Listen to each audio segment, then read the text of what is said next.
Benim adım Subhan Ahmedov. Azerbaycan'ın Qəbələ şəhərindenim.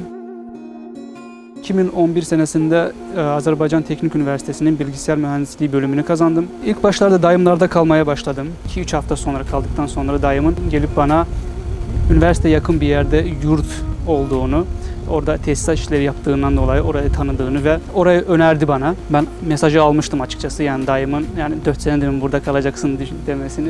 Hemen sabahsı gün dayımla birlikte yurda yerleştik. Yurda yerleştik ama sıradan bir yurttu benim için orası. Üniversiteye çok yakın bir yurttu ve ikinci yıla kadar yani yurtun sadece bir özel bir yurt olduğunu ve ne gibi bir faaliyetlerin olduğundan haberim yoktu. İkinci senesinde yurtta her sene Türkiye'ye geziye çocuklar götürüyorlarmış. 4 tane öğrenciyi Türkiye'ye gezmeye getiriyorlar. İkinci senesinde beni de davet ettiler. Seni de götürmek istiyorlar, kabul eder misin diye. Olur dedim, niye olmasın? Çünkü hep zaten hayalimde buralara gelmek. Ama bir tane sıkıntı vardı. Üniversiteden alttan dersim vardı. Gittim dekanla konuştum. Yani izin almak için konuştum. Dedim böyle bir şey var. İzin verirseniz eğer gezi için gitmek istiyorum ama sınavda tam da o arefeye denk geliyordu. Dekan da hiçbir zaman, ilk defaydı öyle rahatça konuşarak dedi ki yani benim sana önerim dedi, gitme dedi. Başka zaman gidebilirsin dedi. Böyle tereddüt içinde kaldım. Çünkü çok gelmek istiyorum ama sınav da var. Sınavı veremezsem sonra diploma için bir sıkıntı çıkar düşüncesiyle. Tamam dedim ve aradım yurdu. Dedim yani ben alttan dersim var, gelemeyeceğim. Çok üzgün bir şekilde. O sene hiç gelemedim Türkiye'ye ama birçok arkadaşım turla veya başka bir şekilde Türkiye'ye gezmeye geliyorlardı. Resimlerini görüyordum, hikayelerini anlatıyorlardı Türkiye'deki. Bir sene sonra 2013 senesinin kışında, Şubat ayında yurdumuza bir proje geldi. TİKA'dan. Eskişehir Türk Dünyası'nın kültür başkenti seçilmiş.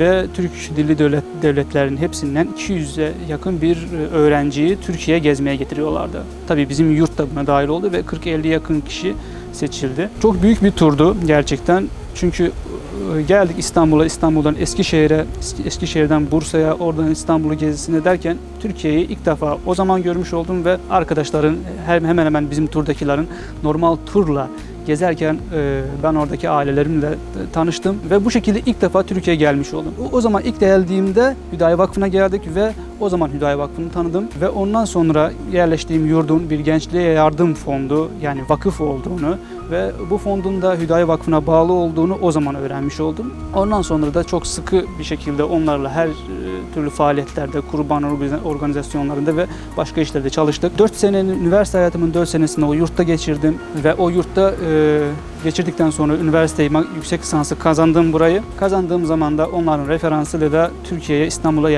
yerleşmiş oldum. 2015 senesinde Türkiye'ye geldim. İstanbul'a geldim. Hüdayi Vakfı'nda burslu öğrenci olarak yerleştim ve 3 senedir İstanbul'dayım. Bizim buraya geldiğimizde bizim için ilginç olan şeylerden biri, aynı dili konuşmamıza rağmen çok farklı anlaşılan kelimelerin olmasıdır. Mesela uçaktan düşmek diye tabir ettiğimiz olay.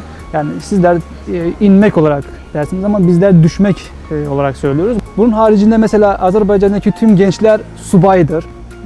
Yani bekardır manasında. Azerbaycan'da bekardır subay. Ondan sonra sümük dediğimiz şey aslında kemiktir yani. Sümük çorbası mıydı, neydi? Ne söylemiştiniz siz? Ha? Türkiye gelmezden önce Türkiye hakkındaki en çok algı dizilerden oluşmaya başlamıştır. Mesela Türkiye'de herkesin sabah yüzünü yıkamadan kahvaltıya oturması, evde ayakkabıyla gezmesi, hatta bize gelen Türk öğretmenlere biz bunları sorduğumuzda öyle bir şey yok diyorlardı. Biz diyorduk hocam olur mu yani, biz görüyoruz işte hep öyle yapıyorsunuz falan diye.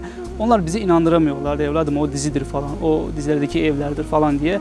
Hiçbir türlü inanmamız gelmiyordu o öğretmenlere. Ama buraya geldiğimizde, yani tabii şimdi üniversiteden sonra buraya geldiğimiz için o konuda benim sıkıntım yoktu. Ama halen de onu anlatamadığımız insanlar var Azerbaycan'da. Halen o şekilde inanıyorlar Türkiye'ye karşı ama genel olarak Türkiye'ye hep kardeş olarak baktıkları için yani geldiğimiz zaman hiçbir zaman kasmadık bu konuda. Hem ulaşım olsun, hem kalmak olsun, üniversite olsun. Yani bildiğimiz ben Qəbələ şehrinden Bakü'ye gelmişim gibi hissettim kendimde. Çok çabuk bir şekilde alıştım Türkiye'ye. Türkiye'yi sadece bu dizilerden değil, hem tarihini okuyarak hem de genel olarak bizim önceden Kafkas İslam Ordusu olarak tanıdığımız Türkiye'nin Azerbaycan'a olan yardımlarından tanıdık. Bizlere de bunları anlattılar, dedelerimiz, büyüklerimiz bunları anlattılar. Üniversite hayatımda da Gençliğe Yardım Fonu'nda da sadece bunu gördüm. Bu tür Türkiye'nin hem bizlere hem dünyaya olan yardımlarından bahsedildi. Bunları öğrendik. 2015'te yüksek lisans medya ve iletişim sistemleri alanında yüksek lisans kazandım Türkiye'de. Yüksek lisansımın son döneminde medya alanında bir staj yapma gereğini duydum ve kendimi geliştirmek için bir hayli medya alanlarına başvuru yaptım. Genç dergiyi de daha önceden dergileri okuduğum için Genç dergisine geldim ve Süleyman abiyle tanıştım. Bu konuda bana yardım etmesini istedim. Süleyman abi de bana buradan Bismillah deyip başlamasını söyledi. Ve o günden sonra hemen Genç Dergisi'nin grafik tasarım bölümünde staj yapmaya başladım. Geldiğim zaman Kafkas İslam Ordusu'nun izinde diye bir proje başlatılmıştı ve bu projeyle Azerbaycan'a 40 tane genç götürülecekti. Benim de rehber olarak gidebileceğimi sordular ve uygun gördüler. Onlarla da ilk seferim Azerbaycan'a oldu. Bu da benim çok uzun bir zamandan düşündüğüm, hep hayal ettiğim bir şeydi.